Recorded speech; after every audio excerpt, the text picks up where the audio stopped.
Something is deeply, fundamentally wrong with Africa. And the numbers that prove it don't just sound bad, they sound fake.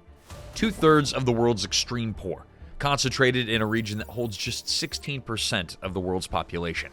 1 in 15 children are dead before their 5th birthday. Nearly 600 million people living without electricity. Not in the 1950s, but right now, in 2026. And roughly 1 in 3 adults who can't read a single sentence. Now, these aren't cherry-pick outliers that are pulled from a bad year or a single failed state. They come from the World Bank, from the United Nations, from the World Health Organization, the most authoritative statistical institutions on the planet. And they don't describe a single catastrophe that happened once and then ended. They describe patterns, structural, persistent, and decades deep. Patterns that have survived wars, regime changes, independence movements, and trillions of dollars in foreign aid. And yet, Africa is not a country. It's a continent of 54 UN member states, spanning roughly 30 million square kilometers, more land than the United States, China, India, and most of Europe combined. Any single African story is an act of compression, but the patterns we're about to walk through are so consistent, so widespread, and so deeply embedded in the data that they demand an answer. But here's the part that almost nobody talks about. Buried inside the exact same data is a story of progress that's so dramatic it could change the way that most people think about this entire continent. An MIT study may explain why things got this bad, and a Swedish physician may explain why we're all wrong about what comes next. We'll get to that twist, but first, the numbers. This is Fall of Nations. Let's start with the most brutal statistic of all. According to the World Bank's Poverty, Prosperity, and Planet Report for 2024, Sub-Saharan Africa accounted for roughly 16% of the world's population, but about 70% of all people living in extreme poverty. Let that sink in. That's 7 out of every 10 extremely poor people on the planet, packed into one region. And when you include fragile and conflict-affected countries, that share climbs to roughly 3/4. The extreme poverty rate across sub-Saharan Africa sits at 46% as of 2024. According to the World Bank's September 2025 Global Poverty Update, nearly half the population is surviving on less than $3 a day. Compare that to Europe or North America, where the rate rounds to less than 1%. But those numbers don't hit you until you see what they actually look like on the ground. Because extreme poverty doesn't just mean low income. It means that people die in ways that the rest of the world stopped dying from decades ago. UNICEF's latest child mortality estimates put the under 5 mortality rate in sub-Saharan Africa at roughly 68 deaths per 1,000 live births. That means 1 out of every 15 children doesn't survive past their 5th birthday. A child born in sub-Saharan Africa is, on average, 18 times more likely to die before the age of 5 than a child born in Australia or New Zealand. Every single country with a mortality rate above 100 per 1,000 live births is in sub-Saharan Africa. And the region alone accounted for about 58% of all under 5 deaths on the planet in 2023. That's roughly 2.8 million children gone in a single year. The cases? Pneumonia, diarrhea, malaria, complications during birth, conditions that could be treated, in many cases prevented entirely with access to a doctor, a trained midwife, or basic medical infrastructure. But in much of sub-Saharan Africa, that access doesn't exist. And then there's life expectancy, the simplest summary of how long a society keeps its people alive. In sub-Saharan Africa, it hovers around 62 years. The global average sits at about 73. That's more than a full decade shorter. And in Nigeria, Africa's most populous country, life expectancy is only about 55 years. Now, these aren't viral stories. They're structural patterns, and they've been sitting in the data for decades. But numbers describe outcomes. They don't explain why they repeat. Because underneath the mortality data and the poverty figures, something else is collapsing. The infrastructure that's supposed to prevent it all. About 570 to 600 million people in sub-Saharan Africa live with no electricity. That isn't a rounding error. According to World Bank Africa's Energy Fact Sheet, that's more than 80% of the entire global population without power, all concentrated in one region. Think about that for a second. 4 out of 5 people on this planet who don't have electricity live in sub-Saharan Africa. The electrification gap hasn't just persisted, it's increasingly become an African gap. And when you lose electricity, you lose everything that depends on it. Refrigeration for vaccines and medicine, lighting for studying after dark, machinery for manufacturing, reliable internet for commerce, functioning hospitals that can keep equipment running through the night. For about 40% of the continent, the sun going down means that the day is over. You can't build a modern economy when your power grid fails every single day. Education tells the same story. UNESCO's Global Education Monitoring Report estimates that about 98 million children and youth in sub-Saharan Africa are out of school, the highest out-of-school population anywhere on the planet. Adult literacy sits at roughly 69%, meaning nearly 1 in 3 adults can't read or write a simple statement about their daily life. And then there's water. Roughly 400 million Africans lack access to clean drinking water. A third of the continent relying on rivers, unprotected wells, and sources that are contaminated with sewage and industrial waste. Kids spending hours each day hauling water instead of going to school, especially girls who bear the heaviest burden of this invisible labor. Sanitation is even worse. Over 500 million people, more than the entire population of North America, are without basic sanitation facilities. Open fields, plastic bags, shared latrines serving hundreds of families. These aren't just quality of life problems. Contaminated water with poor sanitation sit at the heart of disease outbreaks that kill tens of thousands every year and stunt the physical and cognitive development of millions of children. Now think about what all of that means at scale. Without literacy, you can't participate in a modern economy. Without electricity, you can't power one. Without schools, you can't build the workforce to fix any of it. Without clean water, children don't survive long enough to attend school in the first place. And when the infrastructure fails at this level, something else starts breaking: the people themselves. Malaria remains one of the deadliest diseases on the planet, and it's overwhelmingly concentrated in Africa. The WHO estimates roughly 282 million cases and 610,000 deaths worldwide in 2024. About 95% of those deaths occurred in the World Health Organization African region. HIV, once a continent-wide death sentence, still weighs heavily. UNAIDS estimates that roughly 40.8 million people worldwide were living with HIV in 2024, with the vast majority in sub-Saharan Africa. In that same year, 630,000 people died from AIDS-related causes globally, and 61% of them were in sub-Saharan Africa. Maternal mortality, death during pregnancy and childbirth, which is one of the most preventable categories of death in modern medicine, remains staggeringly concentrated. Sub-Saharan Africa accounts for roughly 70% of all maternal deaths worldwide. And here's what makes all of this worse. These problems don't exist in isolation. They feed each other. Poverty weakens the tax base. A weak tax base means fewer schools, clinics, less infrastructure. Fewer services means lower productivity. Lower productivity means less income. And less income means more poverty.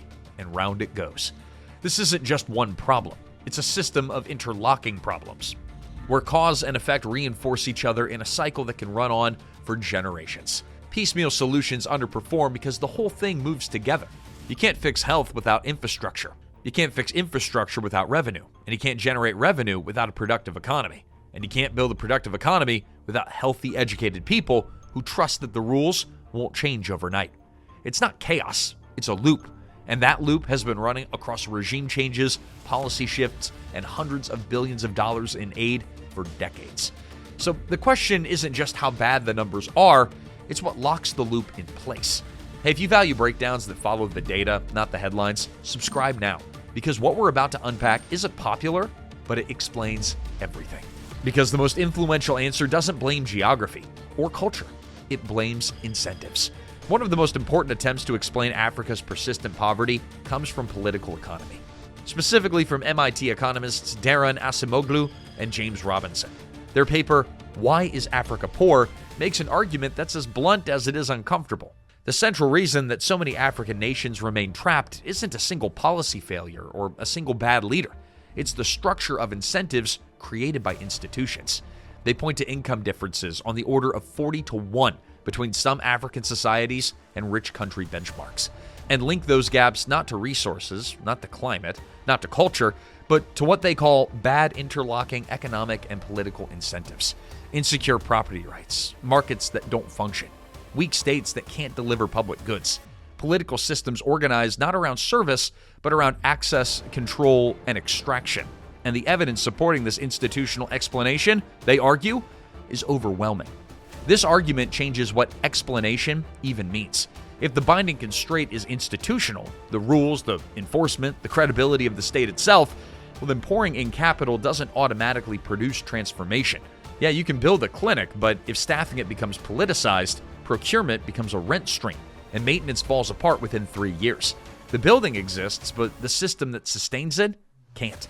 This is precisely why foreign aid alone has so often failed to close the gap at scale. Development funding can construct roads, equip hospitals, and supply textbooks, but where rules are unreliable and political competition is organized around capturing state resources rather than delivering performance, well, those investments struggle to reproduce themselves. The visible structure exists, but the invisible system that sustains it, that's thin. A school can get built, but the teachers don't show up because they were hired as political favors, not for qualifications. A road can get paved, but it crumbles within 5 years because the maintenance budget was redirected. A hospital receives equipment, but the generators run out of fuel because the supply chain was never built to sustain it. Inputs pour in, and the system leaks them. If the rules reward extraction, extraction is what you get. But history didn't just create weak incentives, it reinforced them over centuries. Acemoglu and Robinson traced that sequence carefully. Before 1500, parts of Africa flourished. Aksum, the Sahelian empires, Great Zimbabwe, for example, but the deeper pattern that they identify is one of relative institutional divergence, particularly in the formation of centralized political structures compared to Eurasia. After 1500, the Atlantic slave trades didn't just extract people from the continent, they channeled violence into a profitable export system, a dynamic that the authors call perverse, that actively reduced the capacity to adopt the institutional innovations and technologies that were emerging elsewhere. And then came colonialism. And colonial rule didn't simply add a layer of exploitation on top of existing systems. It disrupted endogenous institutional reform and left behind political incentives that were designed to reproduce insecurity. The gatekeeper states, the dual economies, the administrative machinery built to extract value, not serve populations. Colonial boundaries were drawn across ethnic, linguistic, and cultural lines, often deliberately, creating states that had no organic coherence. When independence did come, sometimes suddenly, sometimes violently, those structures, they didn't vanish. They were inherited, often by elites who had every incentive to keep the extractive model running, because the extractive model was the only model that the colonial system had left behind. And this is where the story gets even darker. In the decades after independence, many African states found them locked into what Acemoglu and Robinson describe as extractive political equilibria. Systems where power is obtained and maintained not by delivering public goods, but by controlling access to the state itself. Elections become contests over who gets to extract.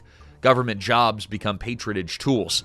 And the institutions that might hold leaders accountable, courts, legislators, free media, remain weak, because strong institutions would threaten the people who benefit from weak ones. This also explains a paradox that confuses outside observers.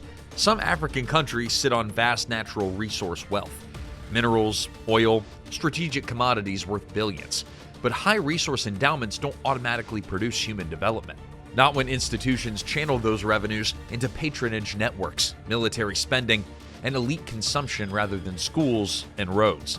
In an extractive equilibrium, resource wealth can actually finance the very politics that prevents reform.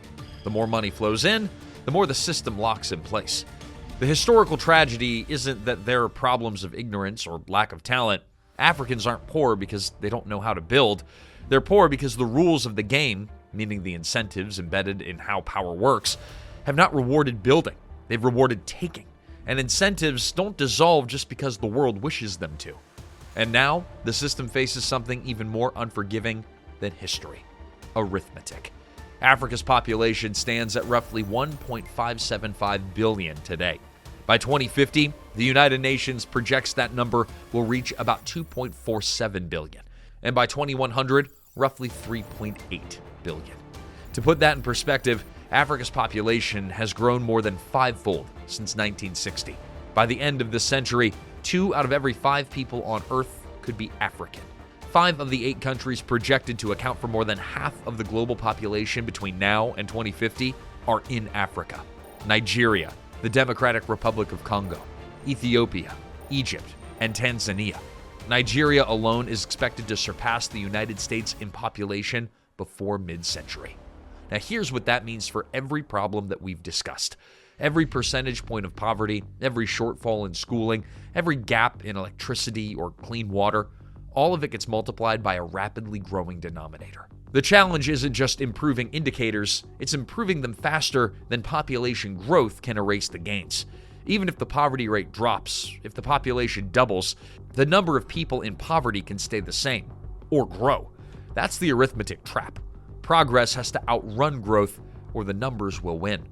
And the World Bank's own projections are clear. Without structural acceleration, the global poverty map will become even more Africa-centered. By 2030, a substantial share of the world's extreme poor will be concentrated in a small number of very large, fragile sub-Saharan African states. Urbanization is accelerating at the same time. The continent could be 60% urban by 2050, according to UN Habitat. And cities concentrate opportunity, yes, of course, but they also concentrate risk. When housing, sanitation, transport, and jobs lag behind migration and natural population increase, well, you don't get development, you get pressure cookers. Lagos, Kinshasa, Dar es Salaam, these are already the fastest growing cities on the planet, and their infrastructure is struggling to keep up today, let alone in 2050. If institutions improve slowly, population growth will accelerate the consequences. That's not an opinion, that's math. But here's the twist that most people miss. And this is important because if you stop here, you walk away with the wrong conclusion. The dominant picture is grim, but it's not the whole picture. And the same institutions that record catastrophe also record change. Remarkable change. The kind of change that the late Swedish physician Hans Rosling spent his entire career trying to get the world to see. In 1950, the average life expectancy across all of Africa was roughly 36 years, barely past whatever medieval Europe managed. And today, it's over 64. That's nearly 30 years added in a single lifetime, a pace of improvement that took Europe over a century to achieve during its own industrialization. Africa compressed it into decades. Child mortality has dropped roughly 60% since 1990. In a single generation, Africa went from losing about 1 in 6 children before age 5 to about 1 in 15. And here's a fact that almost nobody knows. Every single country south of the Sahara has reduced child mortality faster than Sweden did during its own developmental period. Vaccination coverage has surged. In 1974, only about 5% of African children received basic immunizations. And today, it's over 70%. Once responsible for hundreds of thousands of child deaths per year across the continent, has seen deaths plummet by over 90%. HIV, at its peak in the mid-2000s, was killing more than 2 million people a year in sub-Saharan Africa. And today, thanks to the massive expansion of antiretroviral treatment and prevention programs, death from HIV-related causes has fallen by roughly 75%. What was once a death sentence became, for millions, a chronic but manageable condition when health systems could deliver treatment. Extreme poverty rates have fallen by more than a third since 1990, even as the population has more than doubled. Literacy rates have climbed by nearly 40% since 1985. Access to clean water has expanded from about half the population to roughly 2/3.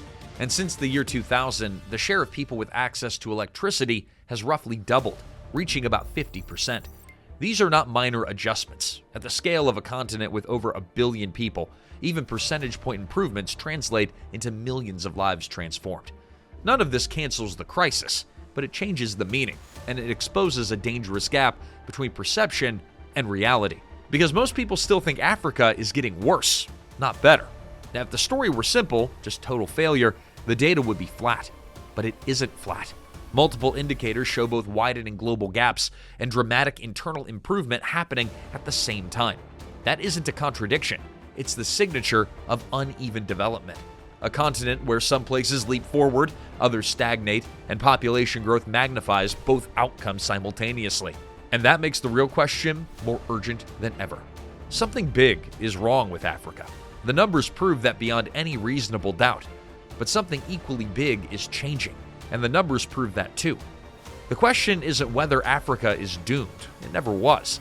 The question is whether the systems that produce the worst numbers on Earth, the fragility, the low productivity, the weak public goods, unreliable rules, can be reformed faster than the demographic and economic pressures building across the next half-century. If they can, the statistics we covered today will look like the early warning signs of a continent moving through a delayed but powerful development transition. The way that China, India, and South Korea did decades ago, from starting positions that were, in many ways, worse than where sub-Saharan Africa stands right now. 50 years ago, those countries looked hopeless to most Western observers. People assume the same thing about Asia that many assume about Africa today. That culture, circumstances, or some invisible destiny made the gap permanent. They were wrong then, and the question is whether they're wrong now. If reform stalls, if the institutional loop keeps running and the demographic clock keeps ticking, then the global poverty map will increasingly become an African map. And the consequences won't stay inside Africa's borders.